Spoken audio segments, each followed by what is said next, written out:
Assalamualaikum warahmatullahi wabarakatuh. Selamat datang di channel saya.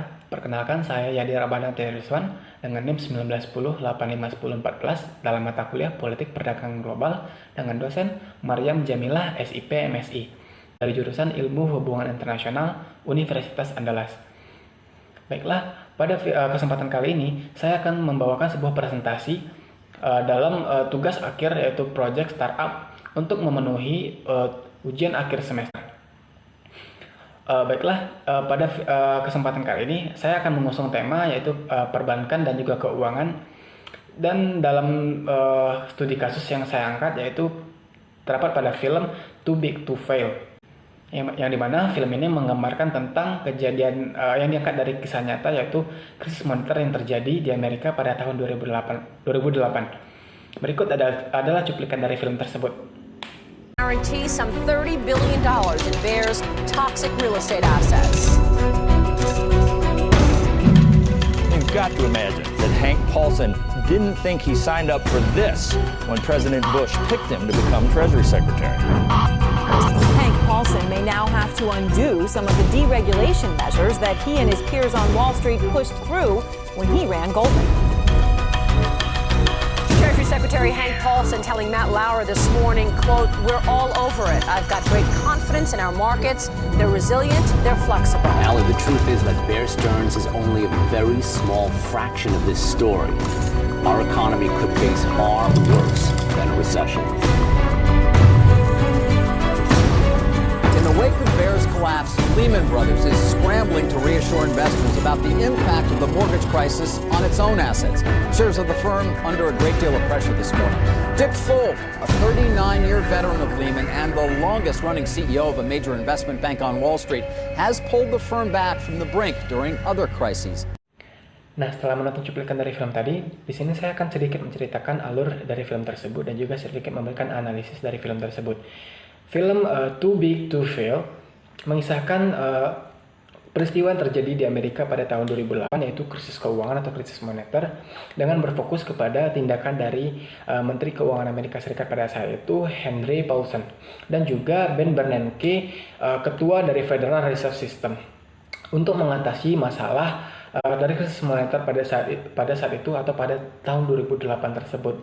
Film ini dimulai dengan klip dari laporan berita tentang krisis industri hipotek dan penjualan paksa dari Bear Stearns yang bermasalah kepada JP Morgan Chase, dengan menjaminkan defeat kepada pangsa pasar tersebut atau kepada JP Morgan Chase tersebut. Singkat cerita, dalam film ini yang menggambarkan tentang kejadian atau permasalahan yang dialami oleh dua lembaga keuangan yang ada di Amerika, yaitu yang pertama Lehman Brothers yang bergerak dalam bidang keuangan tentang pemodalan dan juga investasi, dan yang kedua adalah AIG, yang dimana AIG ini bergerak dalam bidang keuangan, yaitu asuransi, yang dimana mereka juga mengalami permasalahan yang terjadi pada saat krisis moneter tersebut. AIG di sini masih dapat diselamatkan oleh pemerintah Amerika Serikat dengan memberikan bantuan. Lalu singkat cerita lagi, salah satu badan keuangan terbesar di Amerika, yaitu Lehman Brothers, yang mengalami permasalahan karena melemahnya bursa pasar keuangan pada saat itu, yang diakibatkan cadangan kas yang membengkak dan ketidaktertarikan investor dalam pembelian properti. Nah, karena ketidaktertarikan para investor dalam pembelian properti tadi, akhirnya Lehman Brothers tersebut ambruk dan juga dipaksa bangkrut. Sementara itu, perusahaan asuransi AIG juga mulai mengalami kegagalan. Tidak seperti Lehman, Departemen Keuangan menyelamatkan AIG dengan memberikan pinjaman sebesar 85 miliar US dollar. Kemudian beberapa kebijakan krusial yang saat itu diputuskan juga untuk menyelamatkan beberapa aset-aset dari AIG, diantaranya sebagai berikut. Yang pertama, Paulson berencana mengambil alih AIG sebesar 80% saham kepemilikan dari AIG yang memiliki jaminan pesawat konstruksi asuransi jiwa sebanyak 80 juta orang senilai 1,9 triliun dolar, termasuk kepada dan juga asuransi dari veteran dan juga pensiunan guru. Dan Pada kebijakan yang kedua, yaitu Bernanke berpendapat menggabungkan bank komersial menjadi bank umum yang diatur oleh The Fed, sehingga menggunakan uang nasabah untuk membayar jaminan dari pemerintah yang dapat diartikan sebagai kebijakan diskonto. Goldman Sachs yang mempunyai manajemen yang kuat, lalu Citigroup yang mempunyai kapital mempunyai kapital besar dalam bursa pasar, dan JP Morgan ya juga Morgan Stanley yang saat itu terhubung karena adanya sistem yang paralel. Lalu pada kebijakan yang ketiga, Bernanke berpendapat bahwa Kongres harus mengesahkan undang-undang untuk mengizinkan intervensi lanjutan oleh The Fed atau Departemen Keuangan dengan ketersediaan yang mengering.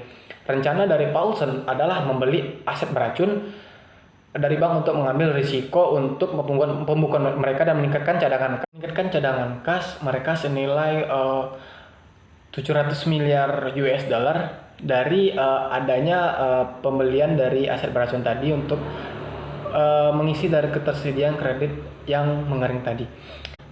Lalu masuk kepada Bernanke dan Paulson yang melobi Kongres untuk dan dengan Bernanke menekankan potensi dari kejatuhan yang lebih ambruk daripada depresi hebat jika mereka gagal bertindak. Setelah gelombang kepanikan dan pembicaraan pribadi dari Presiden George W. Bush, undang-undang disahkan pada upaya kedua dan program bantuan aset bermasalah atau TARP lalu dibuat dan disahkan. Tim Paulson menyadari bahwa pembelian aset beracun akan memakan waktu terlalu lama yang meninggalkan suntikan modal langsung ke bank sebagai satu-satunya pilihan mereka untuk menggunakan TARP agar kredit mengalir lagi. Bersama dengan Ketua FDIC Sheila Bart, Paulson meyakinkan atau menginformasikan kepada bank bahwa mereka akan menerima suntikan modal wajib.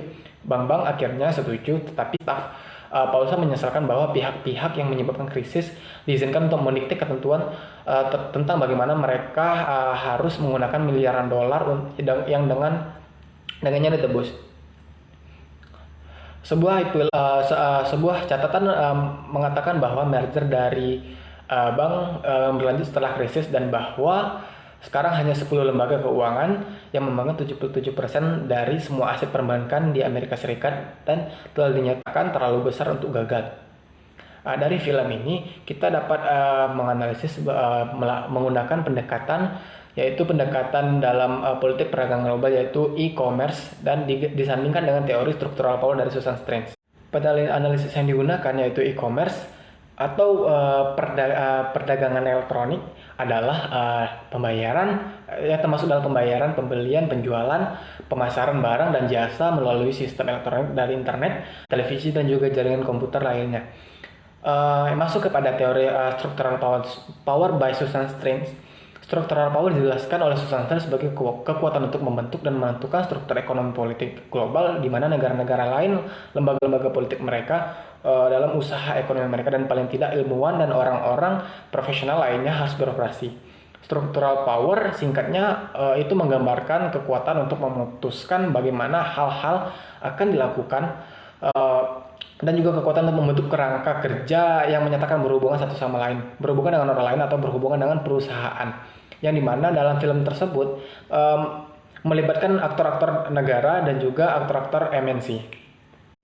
Aktor-aktor yang terlibat dalam film tersebut seperti aktor negara yang diantaranya Amerika Serikat, Prancis, Inggris, China dan juga Korea Selatan. Lalu dari aktor MNC dari lembaga-lembaga keuangan seperti Lehman Brothers dan juga asuransi yaitu AIG, dan juga yang lainnya seperti bursa pasar keuangan dari Wall Street yang dijalankan oleh para bankir dan juga trader. Masuk kepada teori dari Susan Strange yaitu structural power yang terbagi ke dalam 3 bagian, yaitu yang pertama adalah trade. Yang dimaksud dengan trade adalah apa saja yang dipertukarkan atau diperjualbelikan di dalam market tersebut atau pasar tersebut, dan bagaimana dan dalam kondisi seperti apa, dan juga siapa saja pelakunya. Lalu pada production, apa yang akan mereka produksi dalam sektor ICT atau informasi, komunikasi dan juga teknologi, atau dan dengan teknologi apa dengan teknologi apa, lalu bagaimana kondisi yang terdapat di situ, lalu perusahaan apa yang akan menjalankan atau melakukan hal tersebut. Lalu pada bagian ketiga yaitu knowledge. Yang dimaksud dengan knowledge dalam sini adalah teknologi apa yang diperoleh, bagaimana untuk merawatnya, dan siapa yang menggunakan, bagaimana itu digunakan, kepada siapa hal tersebut ditujukan, melalui siapa, dan dalam kondisi yang bagaimana structural power itu dijalankan. Masuk kepada pendekatan yang digunakan yaitu e-commerce. E-commerce sendiri dapat disebut sebagai rezim yang dimana memiliki beberapa karakteristik. Yang pertama diantaranya adalah development, di mana rezim ini masih mengharapkan adanya pengembangan karena masih berjalan secara virtual. Lalu yang kedua adalah structure, di mana structure ini pada rezim ini cukup kompleks. Lalu yang pada ketiga itu kepadatan atau density, yang dimana rezim ini juga memiliki kepadatan dibandingkan dengan rezim-rezim dalam politik perdagangan global yang lain. Lalu pada karakteristik yang pada itu legalization yang disebut sebagai soft legalization, seperti contoh personal data protection yang akan saya bawakan sebagai project startup saya pada video kali ini. Lalu pada aspek yang kelima yaitu authority, yang dimana itu sistem sebagai sistem yang hybrid, yaitu public dan juga private. Pada project startup yang ingin saya tawarkan, yang ingin saya bawakan pada kali ini adalah DeFi, di mana DeFi itu sendiri adalah singkatan dari Decentralized Finance. Decentralized Finance merupakan salah satu produk dari blockchain yang saat ini sedang booming. Jadi secara singkat, pengertian dari DeFi adalah sebuah aplikasi yang menggunakan smart contract yang berjalan di dalam sistem blockchain. Contohnya adalah blockchain Ethereum. Untuk mendapatkan dari pinjaman berupa aset kripto dan beragunkan aset kripto pula, di mana hal tersebut dapat digambarkan sebagai sebuah ketransparanan dalam sektor loan atau peminjaman. Misalnya kita bisa mengagunkan sebuah Ethereum untuk mendapatkan pinjaman berupa stablecoin DAI yang bernilai US dollar. Smart contract merupakan fitur unggulan dari blockchain Ethereum. Smart contract ini siapa saja bisa menggunakannya untuk membuat aplikasi yang sesuai dengan yang diinginkan. DeFi sendiri dapat dijadikan sebuah pembiayaan atau juga sebagai sebuah alat pembayaran yang dimana hal tersebut memiliki transparansi yang begitu bagus jika dibandingkan dengan dari sistem yang tersentralisasi, yaitu pada mata uang fiat, yaitu mata uang yang kita gunakan pada saat ini yang kita jadikan sebagai alat pembayaran atau sistem pembayaran. Smart contract sendiri merupakan bahasa pemrograman khusus yang terdapat di sistem blockchain. Seorang programmer bisa memanfaatkan smart contract untuk membuat aplikasi yang berjalan di jaringan blockchain. Yang dalam artian lain, blockchain ini adalah sistem yang terdesentralisasi yang tidak dapat dikontrol oleh entitas tertentu. Dengan begitu, dengan penggunaan smart contract ini menjamin sedikitnya keterlibatan dari manusia dalam prosesnya. Para pengguna hanya perlu meyakini bahwa kode program itu dapat berjalan peer-to-peer. Ciri atau karakteristik yang menghilangkan peran dari middleman atau penengah, dalam umumnya perantara yang menghubungkan dua belah pihak yang menggunakan jasa yang pada saat studi kasus saat ini yaitu pada keuangan. Seperti yang ingin saya jabarkan, project-project decentralized finance yang menarik perhatian di seluruh dunia seperti Compound,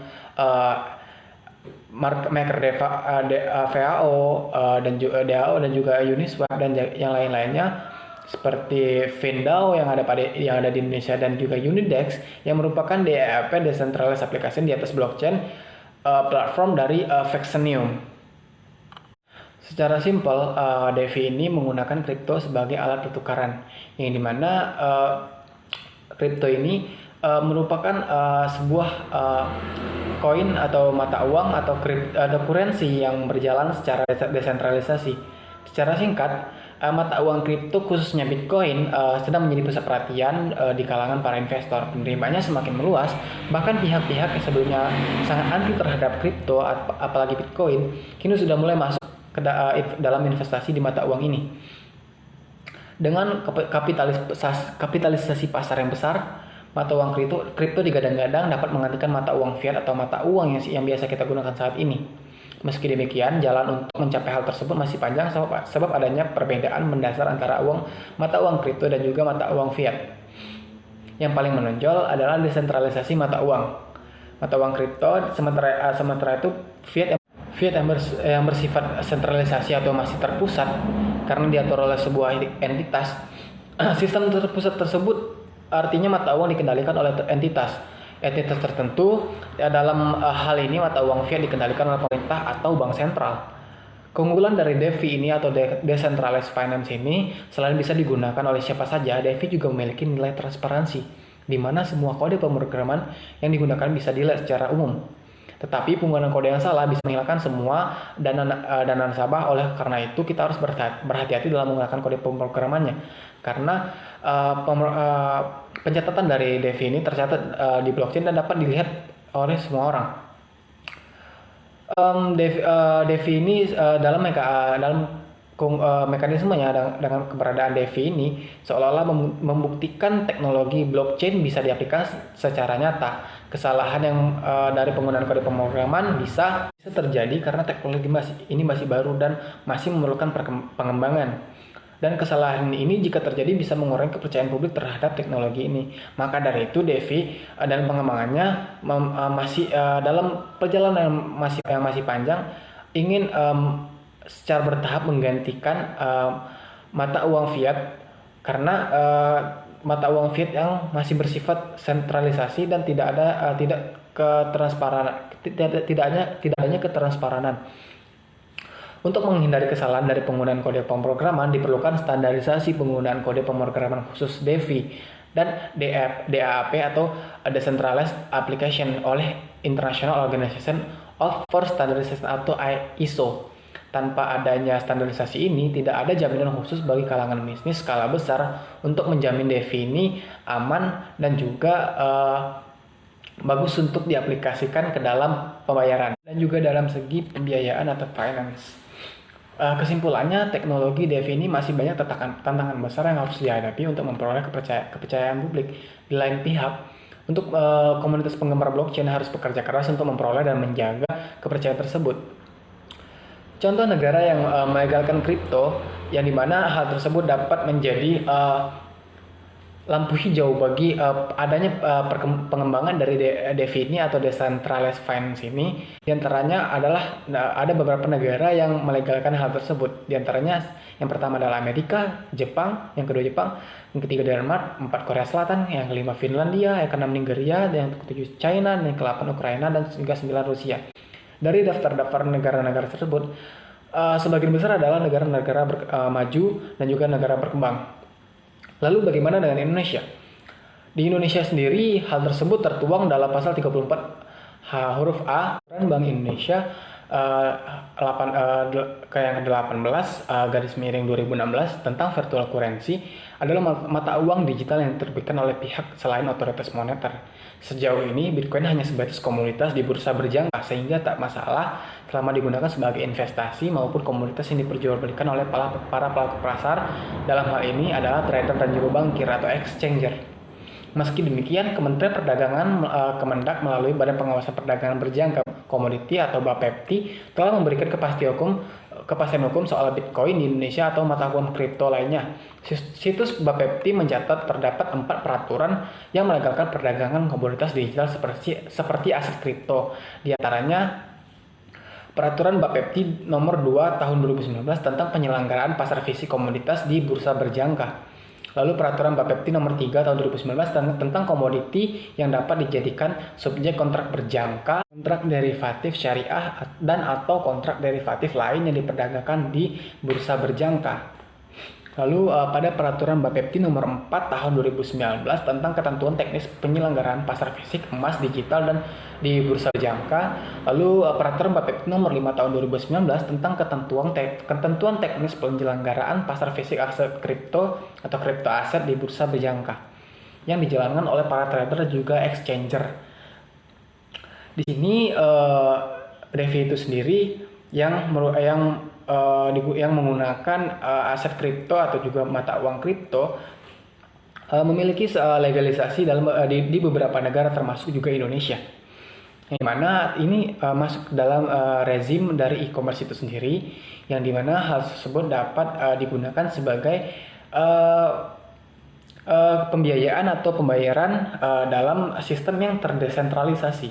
Dari studi kasus yang saya angkat dari film Too Big to Fail yang mengisahkan tentang krisis moneter yang terjadi di Amerika, dibandingkan dengan project startup yang saya tawarkan yaitu DeFi atau Decentralized Finance, memiliki perbedaan yang cukup signifikan, yaitu tentang kepercayaan publik, yang dimana DeFi ini memiliki keunggulan diantaranya dibandingkan dengan pembayaran atau mata uang fiat yang atau kita gunakan pada saat ini, itu adalah kepercayaan publik, karena DeFi ini dapat secara transparan untuk dilihat pencatatannya dalam teknologi blockchain.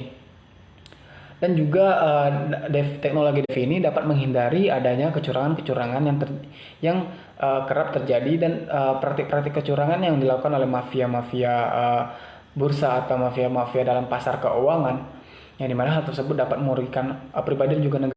Dari adanya perbandingan ini, kedepannya di masa depan mungkin sistem DeFi ini dapat bersandingan dengan sistem dari mata uang atau yang kita pakai saat ini, atau mata uang fiat, atau bahkan menggantikan mata uang fiat, karena kepercayaan publik yang tinggi terhadap DeFi karena sistem yang terdesentralisasi dan juga transparan, yang memutuskan atau menghilangkan peran dari middleman atau perantara yang secara langsung untuk sebuah money dealing bagi publik. DeFi ini kedepannya masih dalam pengembangan, yang dimana DeFi ini juga sudah beberapa kali diuji coba dan juga dipakai di beberapa tempat. Salah satunya juga di Indonesia, terdapat di Bali. Salah satu bentuk pembayaran dapat dilakukan dengan menggunakan aset kripto. Karena aset kripto yang beredar itu sudah terbatas dan juga tergantung dari supply and demand, yang dimana hal tersebut juga pencatatannya secara blockchain dapat dikontrol dan juga dapat dipantau oleh siapa saja, dan tidak diatur oleh sebuah entitas, dan valutanya dapat berkembang secara real dan juga secara transparan, yang dimana hal tersebut menarik perhatian dari publik dan juga kepercayaan dari publik terhadap sistem pembayaran yang terdesentralisasi dibandingkan dengan sistem pembayaran atau pembiayaan yang berjalan dalam bidang keuangan yang tersentralisasi, yang kurang dipercaya oleh publik karena dapat dikontrol dan juga dimainkan oleh mafia-mafia yang berada di sistem keuangan. Baiklah, mungkin sekian presentasi video dari saya tentang project startup dan juga penjabaran dan dari film Too Big to Fail, dan pendekatan serta teori yang saya bawakan. Dengan ini video presentasi saya akhiri. Jika ada salah-salah kata dan juga terdapat kesalahan tentang pembawaan dan juga penyabaran dari data dan juga analisis yang saya jabarkan, saya mohon maaf. Wabillahi taufiq wal hidayah. Wassalamualaikum warahmatullahi wabarakatuh. Terima kasih.